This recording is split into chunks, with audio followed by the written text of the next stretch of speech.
जय हिंद दोस्तों, क्या हाल है भैया। क्या आप लोग क्लास 10th में हो और 2024 बोर्ड एग्जाम देने वाले हो तो वीडियो को लास्ट तक जरूर देखना, क्योंकि आपके लिए हिंदी 2024 बोर्ड एग्जाम का वायरल पेपर लेकर आ चुका हूं। बिल्कुल ऐसा ही पेपर, बिल्कुल same to same board exam 2024 में पूछा जाएगा, तो छाप के बिल्कुल चले आना है। बोर्ड एग्जाम में 70 में 70 बिल्कुल फोड़ देना है, मतलब 100 आउट ऑफ 100। ठीक है, तो चलो एक एक करके सारे क्वेश्चन सॉल्व करते हैं। जो 20 नंबर के आपके बहुविकल्पी प्रश्न है, सारे के सारे सॉल्व करवाऊंगा और पूरा क्वेश्चन पेपर हम यहां पर सॉल्व करेंगे साथ में मिल करके। बहुत ही आसान कर दूंगा, बिल्कुल भी टेंशन नहीं लेना है। और जो ये बहुविकल्पी प्रश्न है OMR शीट पर इनके आंसर आपको देने पड़ते हैं, आपको पता ही होगा। तो चलो एक एक करके यहां पर हम सॉल्व करें क्या। तो चलो एक एक करके सॉल्व करते हैं, बकवास नहीं करते। ठीक है, सीधे हम क्वेश्चन पर आते हैं। पहला क्वेश्चन कहता है शुक्ल युग का नामकरण किस विद्वान के नाम पर किया गया है, जल्दी से बताइए। वसींधर शुक्ल, आचार्य रामचंद्र शुक्ल, बैकुंठनाथ शुक्ल, रामचरण शुक्ल। जल्दी से बताइए, आपको पता ही होगा। ठीक है, तो कमेंट मुझे करके बताइए। इसका आंसर मैं आपको लास्ट में बताऊंगा क्वेश्चन के। ठीक है, तो वहां पर आगे है दूसरा, सेवा सदन उपन्यास के लेखक हैं, जल्दी बताइए। जैनेन्द्र कुमार जी, यशपाल, प्रेमचंद या फिर जयशंकर प्रसाद।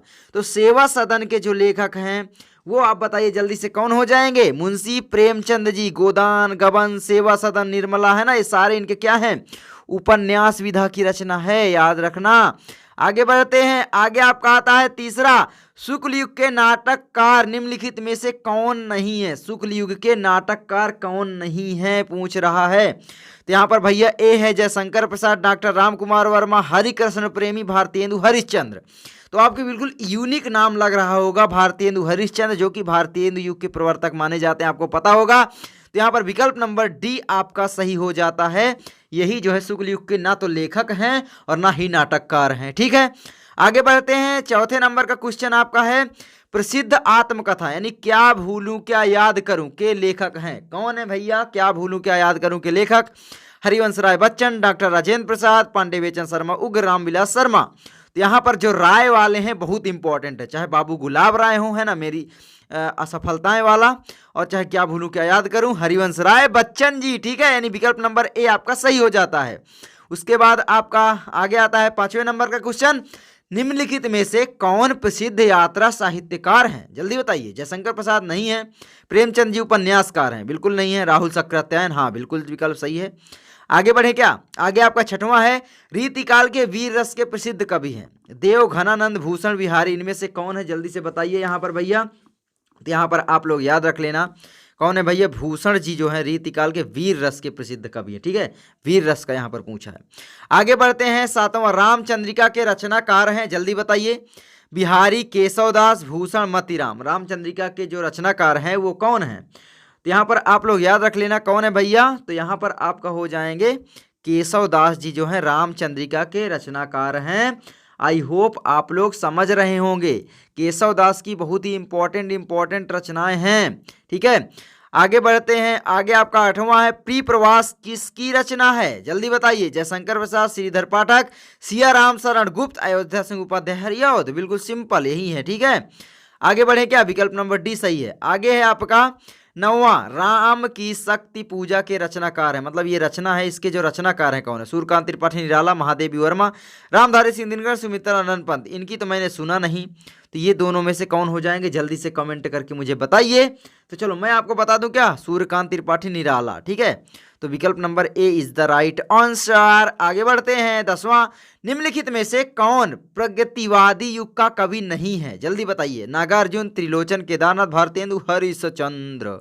क्या हो जाएंगे, जल्दी से बताइए। ठीक है, तो यहाँ पर आपका विकल्प नंबर डी ही तो सही होगा। भारतेंदु हरिश्चंद्र किस युग के हैं भैया, यहाँ पर भारतेंदु युग के। तो यहाँ पर देखो बिल्कुल अलग ही दे दिया है, आप थोड़ा सा भी कॉमन सेंस लगाओगे तो सही हो जाएगा। आगे 11 नंबर, हास्य रस का स्थायी भाव है, शोक, हास, रति, उत्साह। ये तो होंगे ना यहाँ पे के पाठ्य पुस्तक में ही नहीं है। शोक जो है वो आप जानते हो करुण रस का स्थायी भाव है, तो बिल्कुल सिंपल है आपका विकल्प number B is the right answer, हनी हास। ठीक है, आगे बढ़ते हैं 12, मनहु, मानो, जनु जानो, है ना, ये शब्दवाचक शब्द जो है किस अलंकार के हैं पूछा जा रहा है, यानी प्रयुक्त होते हैं। उत्प्रेक्षा, रूपक, उपमा, यमक। उपमा में सी, सा, सी इस प्रयोग होते हैं, तो यहाँ पर आपका सही विकल्प क्या हो जाएगा, विकल्प नंबर ए, यानी उत्प्रेक्षा अलंकार के वाचक शब्द हैं। आई होप आप समझ रहे होंगे भैया। आगे बढ़े क्या, आगे आपका आता है 13 नंबर क्वेश्चन, लिख कर लोहित लेख, डूब गया दिनमणि आहा, बेव सिंधु सखी देख, तारक बुद बुद दे रहा। अब यहाँ पर मात्रा सबसे पहले काउंट करना पड़ेगा, क्योंकि यहाँ पर आपसे पूछा है छंद, छंद में मात्रा काउंट करना पड़ेगा और उसका लक्षण आपको पता होना चाहिए। तो चलिए हम मात्रा यहाँ पर काउंट करें क्या। तो यहाँ पर देखो, ये एक मात्रा हुई, ये एक मात्रा, एक मात्रा, एक मात्रा, ये दो मात्रा, एक मात्रा, एक मात्रा, दो मात्रा, एक मात्रा। कितनी मात्राएं टोटल हो रही हैं? 1 2 3 4 5 6 7 8 9 10 11। ये टोटल आपका पहले चरण में 11 मात्राएं हो रही हैं, ठीक है। उसके बाद दूसरा है, देखो, दो मात्रा, एक मात्रा, उसके बाद एक मात्रा, दो मात्रा, ठीक है, एक मात्रा, एक मात्रा, एक मात्रा, एक मात्रा, एक मात्रा, दो मात्रा। तो यहाँ पर आप इसको गिनो, 2 1 3 4 5 6 7 8 9 10 11 12 13। तो भाई प्रथम चरण में 11 मात्रा और द्वितीय तथा चौथे चरण में 13 मात्राएं किसमें होती? इसमें भी 13 होगी, इसमें 11 होगी। तो प्रथम और द्वितीय चरण में 11 मात्राएं, तीसरे और चौथे चरण में 13 मात्राएं किस छंद में होती हैं? जल्दी से मुझे बताइए यहाँ पर। तो यहाँ पर भैया वो तो हो जाता है सोठा छंद, है ना, आपको पता ही होगा। तो सोठा छंद जो है इज द राइट आंसर आपका, यानी विकल्प नंबर डी सही हो जाता है। अब आपको पता चल गया, प्रथम एवं द्वितीय चरण में, तृतीय चरण में 11 मात्राएं होती हैं, ठीक है, और द्वितीय तथा चौथे चरण में 13 मात्राएं होती हैं। यानी प्रथम चरण हुआ, ये तृतीय चरण हुआ, ये पहला हुआ और ये तीसरा हुआ और ये दूसरा हुआ, ये चौथा हुआ, ठीक है। तो दूसरे चौथे में 13 मात्राएं, पहले और तीसरे में 11 मात्राएं होंगी। आगे बढ़ते हैं, 14 नंबर का क्वेश्चन, उपसर्ग से बना शब्द नहीं है, जल्दी बताइए। उपदेश, ऊपर, उपनाम, उपवन, उपवन भी बना हुआ है, उपनाम भी है, उपदेश भी है, ऊपर नहीं है, यानी विकल्प number A B is the right answer.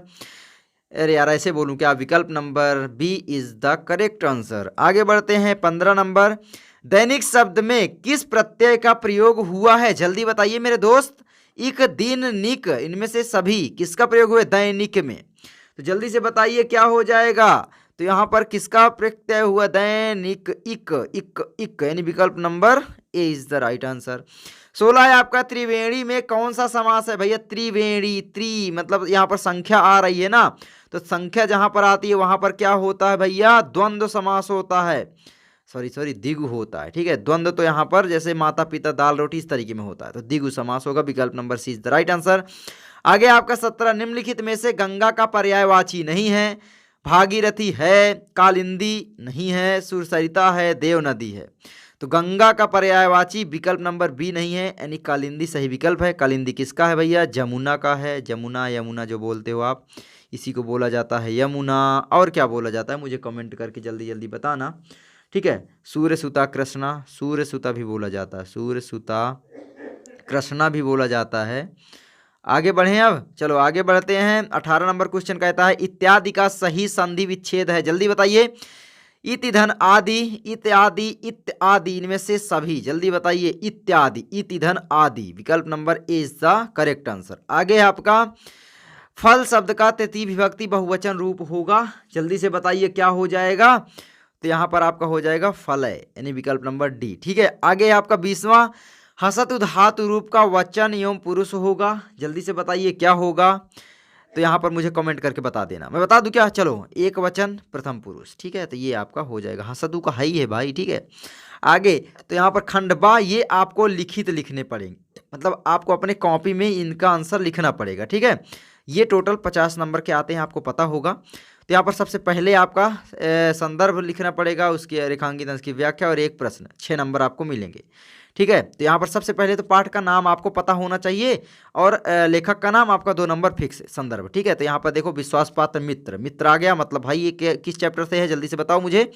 तो ये है भैया मित्रता वाले चैप्टर से, और मित्रता को किसने लिखा है भैया? शुक्ल जी। तो बस संदर्भ लिख डालो, जल्दी से बता दो मुझे संदर्भ कैसा होगा, ठीक है। प्रस्तुत अध्ययन हमारी पाठ्य पुस्तक हिंदी के गद्य खंड में संकलित मित्रता नामक निबंध से अवतरित है। इसके लेखक आचार्य रामचंद्र शुक्ल जी हैं, या शुक्ल युग के प्रवर्तक आचार्य रामचंद्र शुक्ल, हिंदी के महान आलोचककार आचार्य रामचंद्र शुक्ल जी हैं, कुछ भी लिख दो, ठीक है। आलोचककार बहुत अच्छे माने जाते हैं ये। आगे आपका गद्यांश के रेखांकित अंश की व्याख्या बना बना कर लिख देना है, ठीक है। 2 लाइन है तो 4-5 लाइन बना दो बस, ठीक है। हमेशा बोलता हूँ, थोड़ा सा बनाना सीखोगे कैसे? जब पढ़ोगे थोड़ा बहुत बुक, ठीक है। क्वेश्चन बैंक लिए हो या कुछ, तो थोड़ा बहुत उसका अर्थ पढ़ो, ठीक है। लेखक ने विश्वास पात्र मित्र की तुलना किससे और क्यों की है? किससे की है, क्यों की है, जल्दी से बताओ मुझे यहाँ पर कमेंट करके बताना। ढूंढ लोगे यार, जब पढ़ोगे, मैं पढ़ने बैठ जाऊंगा थोड़ा टाइम लगेगा। तो आप आगे बढ़ोगे तो आप देख सकते हो अथवा में भी दिया जाता है। अगर ये वाला नहीं आता था तो कोई दिक्कत नहीं है, कम से कम ये वाला तो आएगा।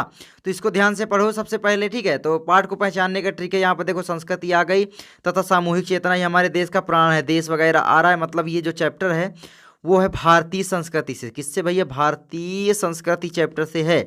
और यहाँ पर थोड़ा बहुत पढ़े रहोगे तो भी आप गेस कर लोगे, गेस ही तो करना होता है। मैं ये नहीं बोल रहा हूँ कि चैप्टर पूरा याद कर लो, ठीक है। इसके लेखक कौन है भैया, राजेंद्र प्रसाद जी, डॉक्टर राजेंद्र प्रसाद जी। जहाँ गांधी जी का नाम वगैरह आ जाए वहाँ पर भी समझ जाओ कि यही है, ठीक है। नेतृत्व ये सब आ ही तो रहे हैं, क्रांति है ना, ये सब अहिंसा, ये शब्द वही तो हैं गांधी जी वाले, ठीक है। आंदोलन, तो ये सब शब्द से पहचान जाओगे। तो यहाँ पर उपर्युक्त गद्यांश का संदर्भ मुझे कमेंट जरूर करना, मैंने बता दिया है। रेखांकित अंश की व्याख्या बनाकर करोगे, 2 नंबर फिक्स है। जनसाधारण का हृदय किन बातों से आंदोलित हो उठा, मुझे कमेंट करके बताना। आगे बढ़ते हैं, ये है आपकी पद्यांश, ये भी आपकी आती है 6 नंबर की, ठीक है। 2-2 नंबर के 3 प्रश्न रहेंगे। तो यहाँ पर उधव मन्ना भय 10-20 एक हितौ सो खयम, भैया शुरू से ही आप पहचान जाओगे तो बहुत अच्छी बात है, नहीं पहचान रहे तो पूरा पढ़ो थोड़ा सा, ठीक है। सूर, सूर हमारे नंदन नंद, मतलब सूरदास। अब सूरदास जी की तो है ये, सूरदास जी की तो शीर्षक, यहाँ पर लेखक का नाम पता चल गया। अब सूरदास जी ने कौन सा जो शीर्षक है वो लिखे हैं, यहाँ पर सुजान रसखान ही आ रही है, ठीक है। सूरदास जी की रचना कौन सी है बताओ जल्दी से, सूरसागर है ना, सूरसागर से होगा, सूरसागर से, ठीक है। अब यहाँ पर सूरसागर सूरदास जी की रचना है, उसके शीर्षक से कौन सा शीर्षक का नाम है जल्दी से बताओ। पद है या सवैया, पद होगा या तो सवैया होगा, जल्दी बताओ क्या हो जाएगा। सवैया रसखान जी का है, पद होगा, ठीक है। तो पद आपका सही है, तो बस लिख डालो जल्दी से यहाँ पर इसका संदर्भ, ठीक है। उसके बाद रेखांकित अंश की व्याख्या बना बना कर करो। और यहाँ पर ये वाला, इंद्रिय शिथिल भई केशव बिनु ज्यों देहि बिनु शीस, प्रयुक्त पंक्ति में प्रयुक्त अलंकार है, इंद्रिय शिथिल भई केशव बिनु, ठीक है, ज्यों देहि बिनु शीस। जल्दी से बताओ कौन सा यहाँ पर अलंकार हो जाएगा। सूरसागर वाला पद है, अब यहाँ पर आपको अलंकार बताना है, तो यहाँ पर आप समझ जाना अनुप्रास अलंकार होगा, ठीक है। कौन सा, अनुप्रास अलंकार होगा। ई वर्ण दोहराए जा रहे हैं बार बार, ठीक है, तो इसलिए अनुप्रास अलंकार। उसके बाद अथवा में भी देखो, यहाँ पर है विषुवत रेखा का वासी, राम नरेश त्रिपाठी वाला आ गया, वही वाला है ना। तो यहाँ पर इसका जो है आप जल्दी से बताओ। देखो, विषुवत रेखा का वासी जो जीता है नित हाँप हाँप कर, रखता है अनुराग अलौकिक वह भी अपनी मातृभूमि पर, ध्रुववासी जो हिम में तम में जी लेता है कांप कांप कर, वह भी अपनी मातृभूमि पर कर देता है प्राण निछावर। तो यहाँ पर तम मतलब होता है अंधेरे में रहकर, हिम में मतलब ठंडी में रहकर, जो ध्रुववासी होते हैं अपने पूरा प्राण जो है जी लेता है, कांप कांप कर ठंडियों में जी लेता है। तो यहाँ पर भैया ये है स्वदेश प्रेम वाले से, ठीक है। क्या है भैया, स्वदेश प्रेम जो आपका शीर्षक है। स्वदेश प्रेम को किसने लिखा है भैया, राम नरेश त्रिपाठी जी, राम नरेश, ठीक है, त्रिपाठी जी ने लिखा है। और ये किसकी, राम नरेश त्रिपाठी कौन सी रचना से है, स्वप्न एक रचना है इनकी, उससे लिया गया है, याद कर लेना, ठीक है। तो बस संदर्भ आपका कंप्लीट हो गया 2 नंबर। उसके बाद रेखांकित अंश की व्याख्या इसी तरीके से मैंने बता ही दिया, बना लेना। विषुवत रेखा एक वासी होता है जो कि कांप कांप कर हाँफ कर जी लेता है, वो अपने मातृभूमि से बहुत प्रेम करता है, अनुराग अलौकिक रखता है, मतलब लगाव रखता है। इस तरीके से आप लगा सकते हो, बहुत सारा मना कर अर्थात, ठीक है। उसके बाद ये 2 नंबर, ठीक है, व्यतीत करता है उपयुक्त पद्यांश का पर लिखिए, कैसा जीवन व्यतीत करता है, बिल्कुल सिंपल है। रेखांकित अंश अनुराग अलौकिक तथा हिम में तम में कौन सा अलंकार है भैया, यहाँ पर भी आपका हो जाएगा अनुप्रास अलंकार हो जाएगा। ज्यादातर अनुप्रास अलंकार ही पूछा जाता है, तो अनुप्रास अलंकार, ठीक है। आई होप आप लोग समझ गए होंगे, ठीक है। आगे बढ़े क्या, चलो आगे बढ़ते हैं। तीसरा, संस्कृत का आपको अनुवाद करना है, 5 नंबर का मिलेगा, अनुवाद और संदर्भ। तो यहाँ पर वाराणसी और भारतीय संस्कृति वाला तैयार कर लो, 5 नंबर आपका ये फिक्स, ठीक है। कर लेना, तैयार कर लेना, रटने मत बैठ जाना, ठीक है। लिख कर प्रैक्टिस करो। अब धातु रूप वचन ये सब अब रटोगे तो फिर हो गया, तुम्हारा कल्याण हो गया, ठीक है। 3 महीने एग्जाम को बचे हैं। अथवा में देखो ये दिया है, दोनों में इसको ये करना है, 5 नंबर ये तुम्हारा फिक्स ही है भाई, डर खत्म करने आया हूँ तुम्हारा। चौथा है निम्नलिखित में से किसी एक का संदर्भ, यहाँ पर ये पद है, मतलब श्लोक का आपको अर्थ लिखना है या अनुवाद लिखना है, बस सिंपल, ठीक है। अब ये भी 5 नंबर का ही है, सोचो कितना छोटा सा है, ये वाला या ये वाला, इन दोनों में इसको एक कर लो। मानम हित्वा प्रियो भवति, क्रोधम हित्वा न सोचति, कामम हित्वा अर्थवान भवति, लोभम हित्वा सुखी भवेत। भैया इसको चाहे कर लो चाहे इसको कर लो, इन दोनों को आप याद कर लो, पहली चीज। दूसरी चीज, आप श्लोक का जो है अर्थ भी तैयार कर लो। अब क्यों कर रहे हो मैं आपको आगे बता रहा हूँ, इसका कारण है। 2 नंबर आपका मैं और फिक्स करवाना चाहता हूँ, ठीक है। तो भाई बिल्कुल सिंपल है, कर लेना। उसके बाद है आपका देखो यहाँ पर ये खंड का, आप 3 नंबर का अपने सर से पूछ लो, सर कौन सा लगता है मेरे यहाँ, ठीक है। उसके बाद आपका है 6वां, दिए गए लेखकों में से किसी एक लेखक का जीवन परिचय देते हुए उसकी एक प्रमुख रचना का उल्लेख आपको करना है। 5 नंबर मिलेगा। तो लेखक परिचय है, तीनों तैयार कर लो। 1000 नहीं 1,00,000% अगर कहोगे ना, ऐसे जीरो बढ़ाते जाओ इन्फिनिट टाइम, तो मैं कहूँगा यही आएंगे, ठीक है। 5 नंबर फिक्स है। 2024 बोर्ड एग्जाम समझ लो तुम्हारा बिल्कुल बेस्ट जाएगा विकास भैया के साथ, मैं आपकी तैयारी बेस्ट करवाऊंगा। उसका कारण यही है दोस्तों कि आप मेरे व्हाट्सएप ग्रुप से ज्वाइन हो सकते हो, जिसका मात्र प्राइस जो है वो है 99 रुपये, जिसमें मैं आपको जानते हो क्या क्या दूंगा, टारगेटेड क्वेश्चन दूंगा। क्या टारगेटेड मतलब समझ रहे हो, जो कि टारगेटेड क्वेश्चन दूंगा बिल्कुल बोर्ड एग्जाम में, मतलब 1000% है कि आएंगे ही आएंगे। मेरा 5 साल का एक्सपीरियंस जो कहता है, ठीक है। गेस करके मैं बताऊंगा, बिल्कुल बस दिमाग से छाप के चले आना है। टारगेटेड क्वेश्चन आपको मिल जाएंगे, छाप के चले आओगे।